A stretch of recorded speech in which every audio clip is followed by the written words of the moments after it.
Elhamdülillahi Rabbil alemin ve salatu ve selamu ala eşrefil enbiya vel mursalin nebiyyina Muhammedin ve ala alihi ve ashabihi ecma'in. Selamu aleyküm ve rahmetullahi ve berekatuhu. Elhamdülillah Ramazan ayının 20. gününü tamamladıq. Əvvəla təşəkkür etmək istəyirəm bu məclisi təşkil edən qardaşlardan. Allah mallarına bərəkət versin. Allah Taala qəbul etsin bizdən ibadətlərimizi. Allah bizi qiyamət günü Peyğəmbərimiz sallallahu aleyhi və səlləmlə birlikdə cənnətdə cəm eləsin. Diqqət etsək, görərik ki, artıq Ramazan ayının çoxu, yəni əksər günləri geridə qaldı. Və fikir versək, çox tez keçdi. Ümumiyyətlə, Ramazan ayı çox tez keçir və xüsusən də Ramazan ayının son günləri daha sürətli keçir. Lakin Ramazanın çoxu keçsə də ən fəzilətli günlər indi başlayır. Ən fəzilətli günləri bugün, yəni bu gecədən etibarən Ramazan ayının ən fəzilətli günləri başlayır. Və Ramazanın sonu Ramazanın əvvəlindən və ortasından daha fəzilətlidir. Bu, həmçinin digər ibadətlərdə də belədir. Məsələn, fikir versək, bir çox ibadətlərin sonu onun əvvəlindən daha fəzilətlidir. Yəni, məsələn, cümə günü, məsələn, duanın qəbul olan vaxtı nə vaxtı? Əsr namazından sonra, yəni günün sonudur. Həmçinin Arafa günü, günün sonu daha fəzilətlidir, duaların qəbul olan vaxtıdır. Həmçinin fərz namazlarının sonu duanın qəbul olan yerləridir. Və həmçinin Ramazan da belədir. Yəni, Ramazan ayının sonu əvvəlki günlərin ortasından və həmçinin əvvəlindən daha fəzilətlidir. Və bu, Ramazan ayının sonunu belə fəzilətli edən nədir? Bir çox səbəblər var. Bu səbəblərdən bəzilərini qeyd edəcəyik. Bu səbəblərdən biri də budur ki, Ramazan ayının son 10 gecəsində Qədir gecəsi var. Və bu Qədir gecəsi də Ramazan 1000 aydan üstündür. Yəni 1000 ay dedikdə, yəni 83 il 4 aydan daha xeyirlidir. Və Peyğəmbərimiz sallallahu aleyhi və səlləm, necə ki, Ayşə radiyallahu anhadan gələn hədisdə bildirilir ki, Peyğəmbərimiz sallallahu aleyhi və səlləm Ramazan ayının son 10 günü yetişdikdə bel bağını bərkidərdi. Nə deməkdir bu? Yəni, ciddi cəhdlə ibadətə hazırlaşardı, ibadət etməyə hazırlaşardı. Ramazanın əvvəlindən daha çox bu günlərdə, bu gecələrdə ibadət etməyə çalışardı, can atardı. Və sonra hədisdə buyurur ki, bel bağını bərkidərdi, ailəsini, gecələrini oyaq qalardı. Yəni, bu onu göstərir ki, Ramazan ayının son 10 gecəsi girdikdə bütün gecəni oyaq qalmaq daha yaxşıdır. Yəni, kimin imkanı varsa, bütün gecəni oyaq qalsın, səhərə kimi. Yaxşı, qalıb neyniyərdi? İbadətlə keçirərdi. Yəni, burada da ibadət dedikdə, ibadətin bütün növləri qəsd olunur. Həm namaz, xüsusən də namaz. Xüsusən də namaz. Peyğəmbərimiz sallallahu aleyhi və səlləm bildiyimiz kimi gecə namazlarını 11 rükət qılardı. 2-2 olmaqla, yəni 2-2, 8 rükət qılardı və sonra 3 rükət vitr qılardı. Və bu 2 rükəti uzatmaq müstəhəbdir. Yəni, uzun qılmaq. Həm qiyamda uzun surələr oxumaq, həm rukusunu uzatmaq, həm səcdəsini uzadıb dua etmək. Necə ki, Əbu Bəkir radiyallahu anhudan gəlir ki, digər sahabələrdən, Peyğəmbərimiz sallallahu aleyhi və səlləmin dövründə Ramazan ayının son gecələrində ta sübhə qədər, yəni sübhə yaxın namaz qılardılar, ibadət edərdilər. İnsan istəsə 11 rükətdən artıq da qıla bilər. Yəni 11 rükət Peyğəmbərimiz sallallahu aleyhi ve sellemin qılması o demək deyil ki, yəni bundan artıq qılmaq olmaz və ya az qılmaq olmaz. Olar.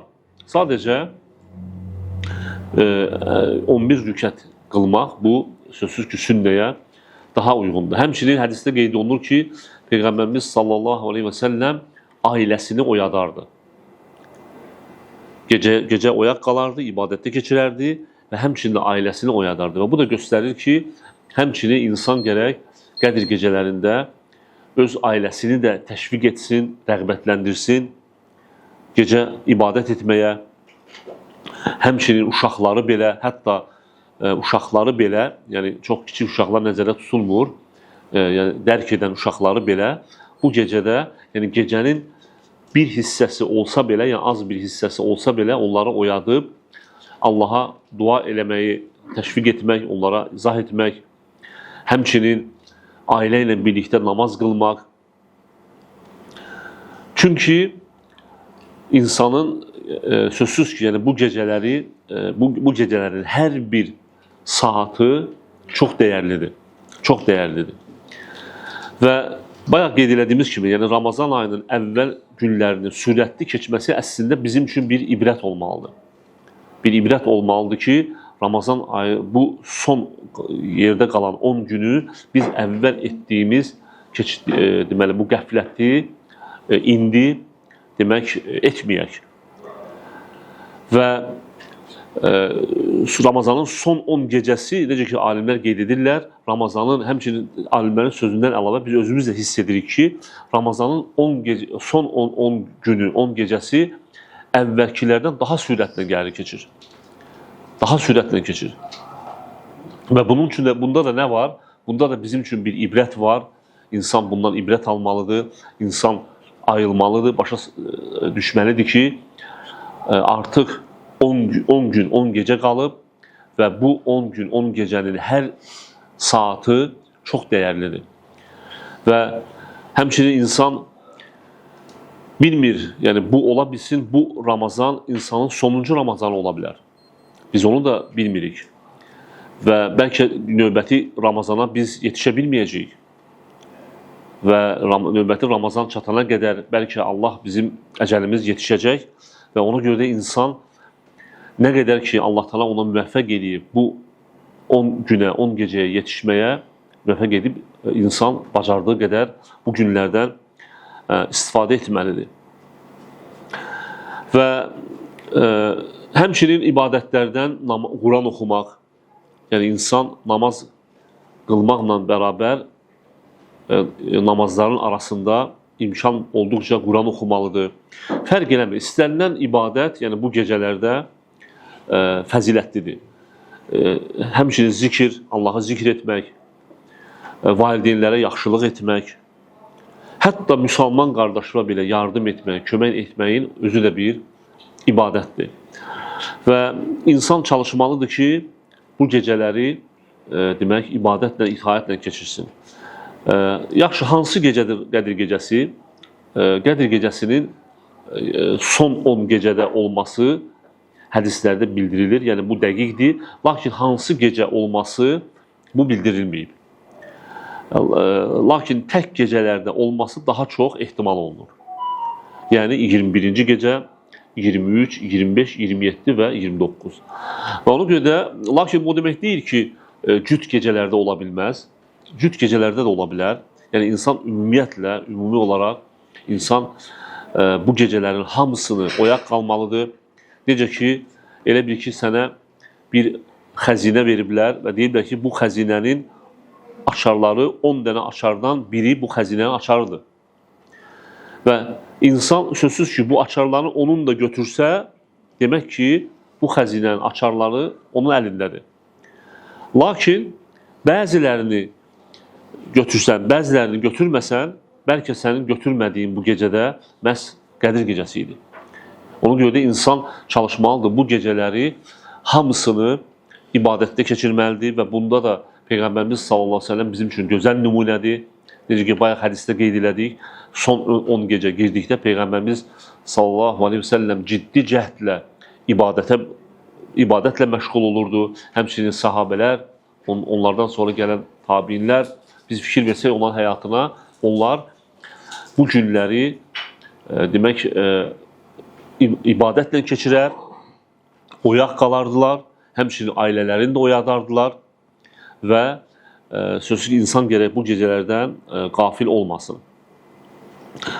Bu qədər, qardaşlar, yəni sadəcə istədim, qeyd edim ki, əlhəmdülillah, fəzilətli gecələrdəyik.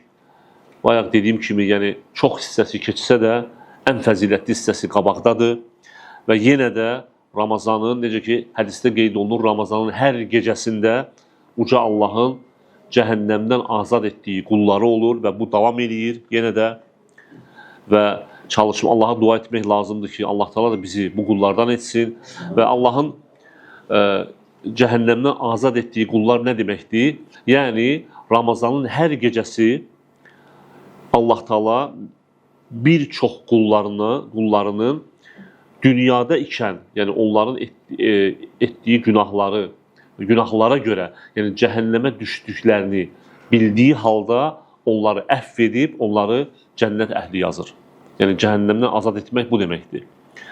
Allah Teala bilir ki, bu qul günah edəcək və bu qul bu günahlarına görə cəhənnəmə düşəcək, lakin Allah onu əfv edir və onu cənnət əhlindən yazır. Və bu, necə ki, hədisdə qeyd olunur, Ramazanın hər gecəsi Uca Allahın cəhənnəmdən azad etdiyi qulları olur və bu yenə də davam edir. Yəni, Ramazan bitənə qədər bu hal davam edəcək. Və Allahdan istəmək lazımdır ki, Allah Teala bizi bağışlanan qullarından etsin. Bu Ramazan ayında Allah Teala bizim ibadətlərimizi qəbul etsin.